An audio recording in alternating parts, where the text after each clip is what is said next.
Hi, Steve. It's always so good to see you. Clearly, you are traveling again. I am. I'm in a hotel room, a dark hotel room out here pre-dawn in Dallas. Well, I really appreciate it. Just for everybody's sake, I have to tell you, Steve is always my favorite closer on the Commercial Vehicle Business Summit, because, and we'll get to all of his credentials on that, but this time he was traveling, and so we were doing a little pre-conversation to bring you an update on what's going on really around the future of mobility. And having said that, let me do a really quick Yay, look at that. pitch. Love it. Look at this. Love it. What a fantastic, And that's a congratulations. hand-signed hard copy. Very few of those out Oh, there. all right. Look at It that. is very exciting. Yay. It is. There you go. Haha. Nice. I love that. I love that. And so before we dive into other things, then, Steve, can you talk a little bit about the book? Because I think people might be interested, really. Yeah. So you remember, 5 years ago, I left the corporate world, and I was always very curious that there wasn't anyone out speaking about sort of like the future of automotive five or 10 years out.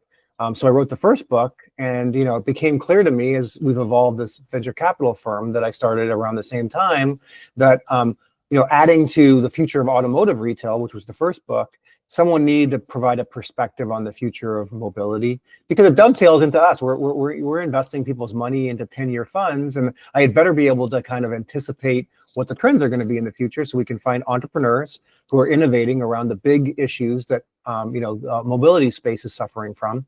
So that was really the genesis. It's about 4 times as long, so it's a larger format book, and it was a big undertaking, but I was glad to get that one out. And I'm already working on the third book, which is not mobility related, but focused on sort of unintended consequences and how we as humans do a poor job in general with anticipating what the consequences of our actions might be. And so that's a fun one and juicy one to be digging into now. But no, I'm really happy to be out there. And I would offer up anyone who's tuned in today who wants a copy. I'm happy to send you a copy as well. Just let me know, and you can find me online, and just let me know. Wow, that is very generous. And for the audience, can you define or give us your definition of mobility? Yeah, great. So yeah, exactly. Good question. So the way I look at it, and I think this is pretty universal, is whether you're moving humans or cargo across the modalities of land, sea, air, or space. So you can kind of frame up like a 2x4 matrix, humans, cargo, land, sea, air, or space. And anywhere within any of those 8 areas is fair game for us, as we're trying to find entrepreneurs globally at the seed stage, very early stage, to invest in. Great. That is such a big scope. And of course, we can think about it, but we're not going to talk about it today because we have a limited amount of time. So we're going to focus on the automotive space today. Right. And if you could just, I know you're presenting at a lot of events, and I know that part of that is that you're just a really good presenter, moderator. You understand the space. You can be very flexible about what the main subject focus is, right? But in general, to the concept of the future, let's talk a little bit about broadly automotive, and then we'll dive in, of course, to commercial in a minute. But yeah, go great. On the automotive. Yeah, I would say generally the themes right now are, let's look at the automakers who produce the product and then the dealers who retail. I think what we're seeing is sort of like coming off of the sugar high, the quote unquote sugar high.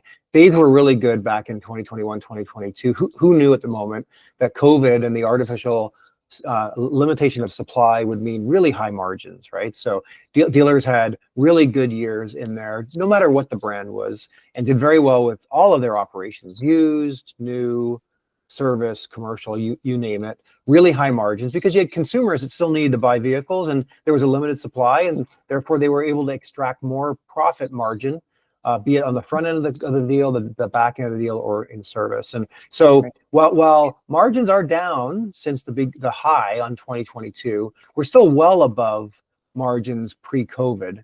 But I think that most dealers are struggling with, like, look, I enjoyed those high margins. I'd like to retain whatever I can. And they're hoping that there was a reset and they'll be able to, going forward, have a higher profit margin level than pre-COVID.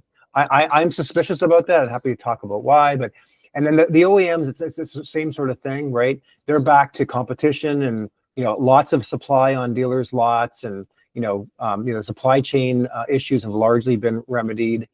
Tariffs are a big thing right now and topical, and they shift literally sometimes day to day, week to week. So it's really hard to have a conversation about tariffs and what impact those might have. But everybody's thinking through and opining on that. And then more existentially, things, Kathryn, you and I talk about sort of like offline, is just the threat of the Chinese. Right. I'm now getting the chance to fly around to different countries around the world. I've been in Mexico the last 2 weeks for different dealers that I'm meeting with down there, and had a chance to fly overseas earlier in the year. And it's amazing. Like if you vacation outside of the US in any country other than Canada, you'll see a proliferation of new Chinese brands on the street, both ICE vehicles and EVs, and really high quality product. The prices are shockingly low. And as a result, no matter which country you're in, they're very aggressively taking market share. And a lot of the automakers that had very profitable operations overseas are now finding that they're losing market share, and the tariffs are going to protect the business back here in the US. But I see tariffs as a short-term band-aid. You need to have a strategy to compete against the Chinese. And I think this is consuming a lot of and rightfully so, a lot of the bandwidth of the strategy teams at the OEMs right now. Right. It is very challenging. And I think that it's great to hear that you're surfacing the concerns. Like we were talking about earlier, it's hard to know whether there's a time period now that there can be an action taken, right, that can mitigate any of that. But if you don't start, you don't ever have a chance. Agreed. And I think that kind of, to me, when you think about everything that you described that's going on in the automotive space, and dealers are now, trying to make sure that they get those margins that they became so well accustomed to, that for me, that's the lead in to commercial, right? Yep. Because commercial is consistent.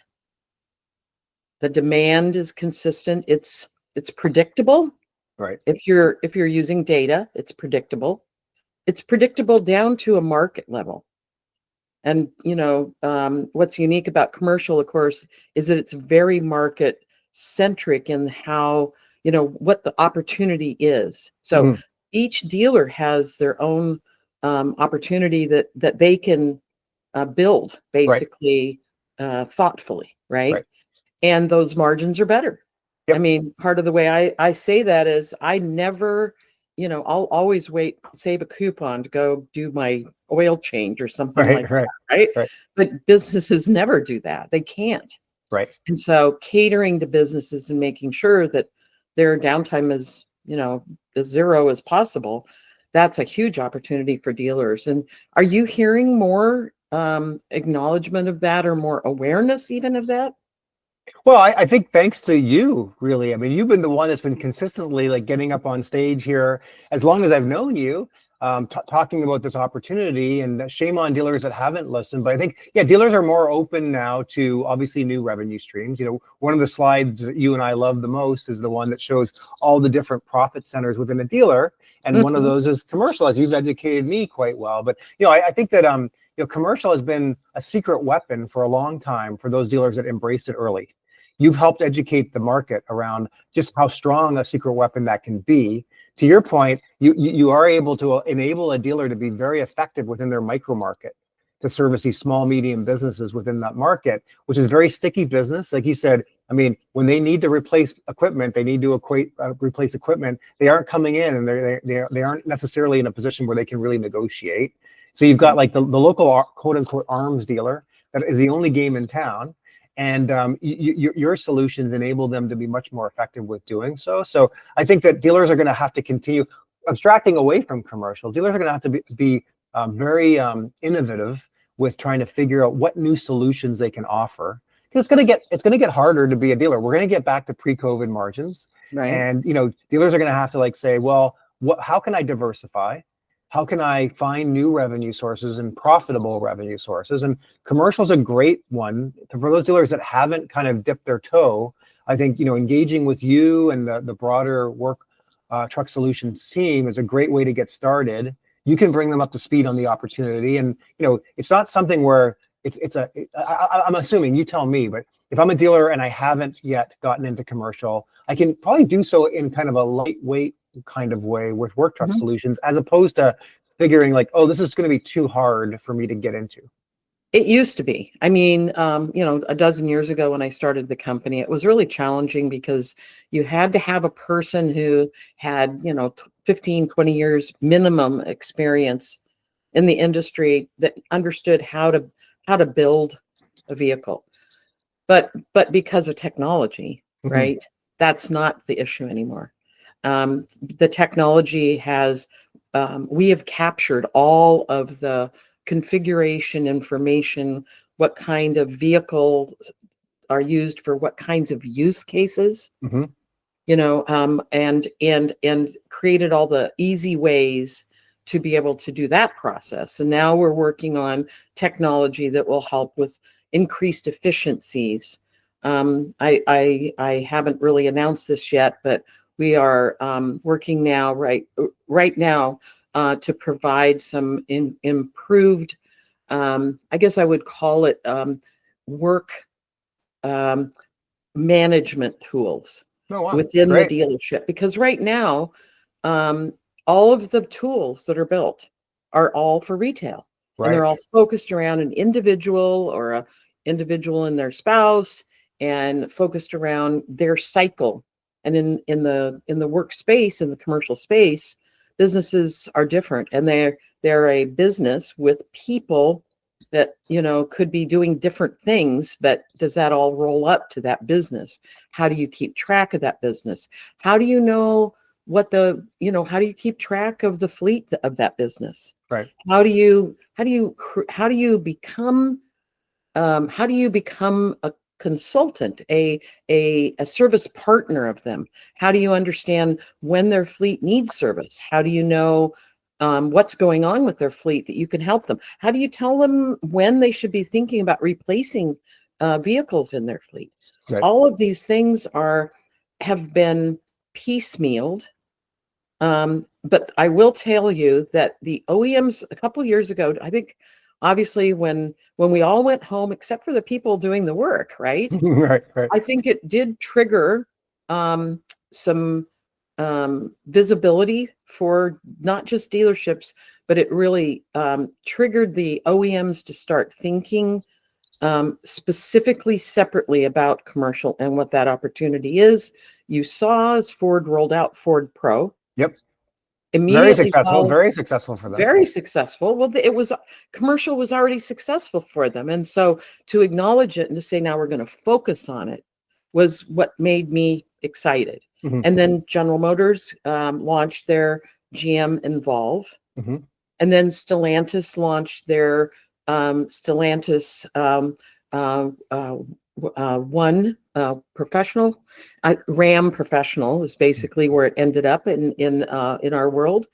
And I'm excited because we had been powering the Tier 1 sites for General Motors, but last year we launched Tier 1 sites for both Stellantis fleets, Ram trucks, and for Ford Pro. Outstanding. And to me, this is now starting to be a place where we're absolutely serving the end buyer by giving them multiple channels to find what they need, which is unique for their business, right?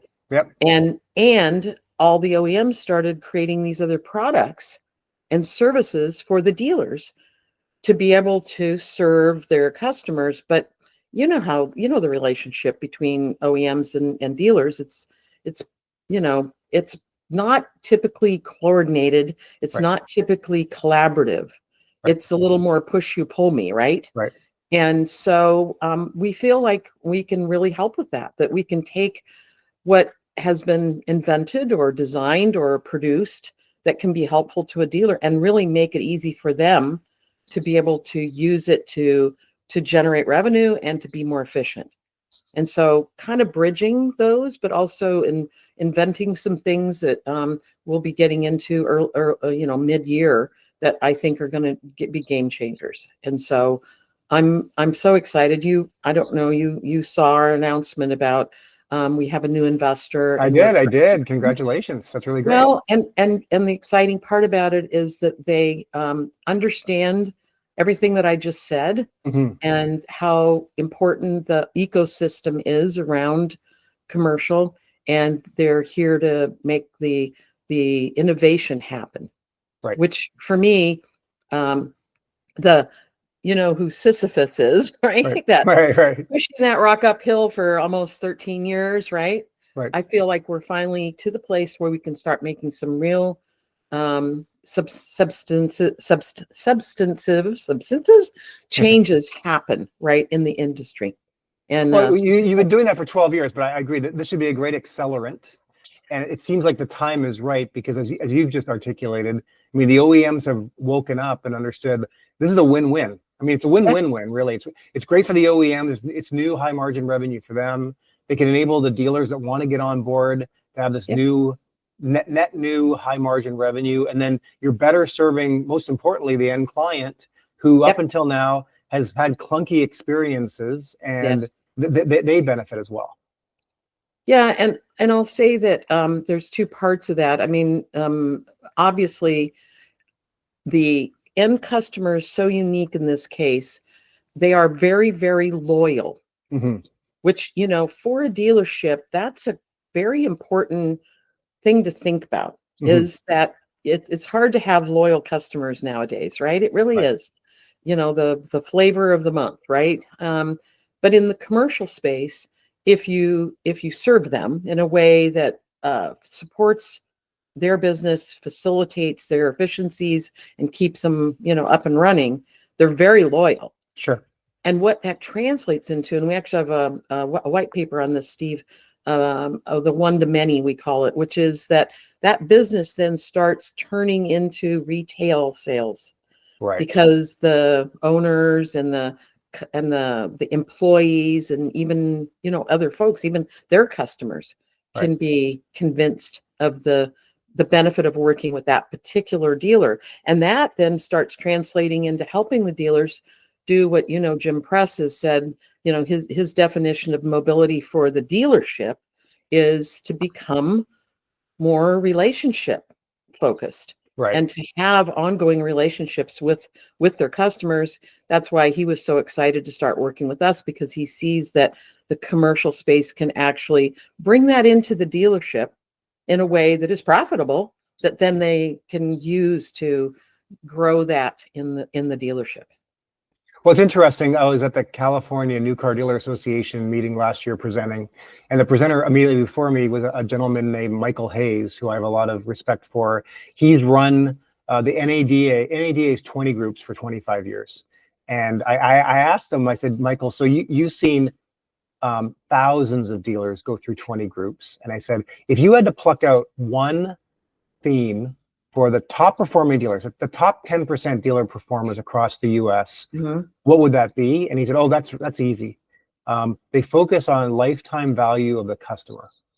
They aren't focused on maximizing profitability in the short term, not about making the most profit off of a transaction now. They think holistically around the customer, and they create lifetime value customers that keep coming back to buy cars, recommend their neighbors and relatives to buy cars. They service their cars loyally with me as well. And I think what you've just talked about is like very important for dealers that have clued into this, that the most profitable customer is the loyal customer. And if you can start with a loyal commercial customer, I got to imagine, like you just said, there's knock-on effects where they become loyal passenger vehicle customers, and then everybody within their organization might also start buying from that same dealer, and then all their relatives start buying, et cetera. So I bet you the most successful commercial dealers have clued into this and realize that, man, I can create and fill up my service base with passenger vehicles from focusing on the commercial segment. I agree, and I'm very excited that, like I said, that technology is going to help this. It is a complicated business in that you're whenever you're serving somebody more uniquely for them, right? Mhm. And a lot of people get afraid of that, but that's what technology is there for, in my opinion, is to facilitate us, kind of make us superpower, right? Right. That you can uniquely serve and deliver for customers. And I really appreciate talking with you about this today, Steve. And I know that you have quite a travel schedule, so thanks for taking time out to remind us all about how dealers have a big future in front of them if they want to take advantage of it, right?